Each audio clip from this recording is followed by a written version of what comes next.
Je me rappelle notre bagarre avec Jacqueline Bokoum pour imposer cette desk culture. C'était faites d'abord ce qu'on vous demandait de faire et après vous aurez la permission d'aller faire un concert ou d'aller filmer une présentation de livres.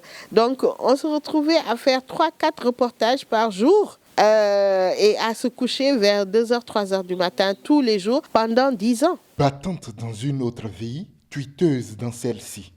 Jacqueline Fatima Bokoum, femme de culture et des médias, offre aux followers de la thérapie par les mots, traitant des thèmes variés, l'amour, la vie, la mort, le courage, tout trouve place dans ses tweets. Voilà, je me suis piquée d'intérêt pour ce réseau parce que c'était une palette de thèmes qui était abordée avec des niveaux de connaissances extraordinaires, des experts dans tous les domaines. Et je me suis retrouvée à écrire chaque jour. Et après, je me suis rendu compte que les gens avaient un vrai besoin d'écoute, un vrai besoin d'attention, un vrai besoin de respect un peu de leurs blessures, de leur solitude. Et donc, j'ai commencé à leur écrire un peu avec des mots de tous les jours et puis surtout avec beaucoup de bienveillance. Parce que je pense qu'il faut opposer aux insultes de la toile aujourd'hui de l'amour de l'autre côté. Journaliste de formation, amoureuse des livres à la base, sa connaissance pointue de la langue française lui permet d'allier esthétique et pédagogie pour transmettre un peu d'elle-même à ses followers. Oui, bien sûr, parce qu'à l'époque, ce qui s'est passé, ce qui m'a le plus rapproché de Jacqueline Bokoum, c'est que nous étions toutes les deux très culturelles.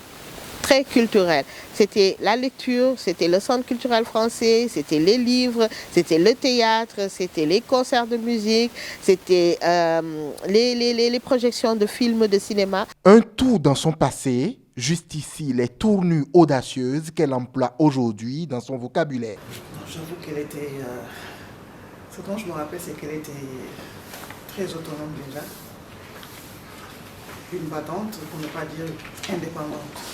Elle était vraiment dynamique dans tout. Je me souviens à l'époque qu'elle était mince pour moi, maintenant elle est un peu plus enrobée pour moi. Mais à l'époque elle était mince. Elle portait un jean avec une grosse ceinture.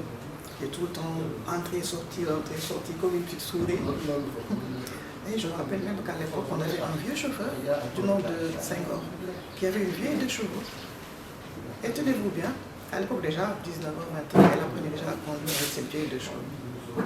Là où nous, on avait d'autres préoccupations, d'autres soucis. Jacqueline Fatima Bokoum fait une analyse différente de celle courante qui trouve que les jeunes perdent leur temps quant à l'utilisation de l'Internet. Moi, je pense que c'est une très bonne utilisation. Vous savez, c'est vrai, il y a toujours dans une révolution des gens qui vont salir ce qui se passe. Mais fondamentalement, je pense que c'est un outil technologique extraordinaire aujourd'hui qui permet à des jeunes aujourd'hui de rester chez eux, de faire du télétravail, de la vente en ligne, et puis d'avoir simplement accès à des connaissances qu'on aurait mis, nous, combien d'années à avoir. Construire la relève, Jacqueline Fatima Bokoum le fait bien avec ses tweets.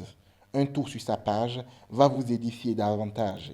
Et si vous n'êtes pas de la twittosphère, lisez donc son ouvrage Recueil de tweets.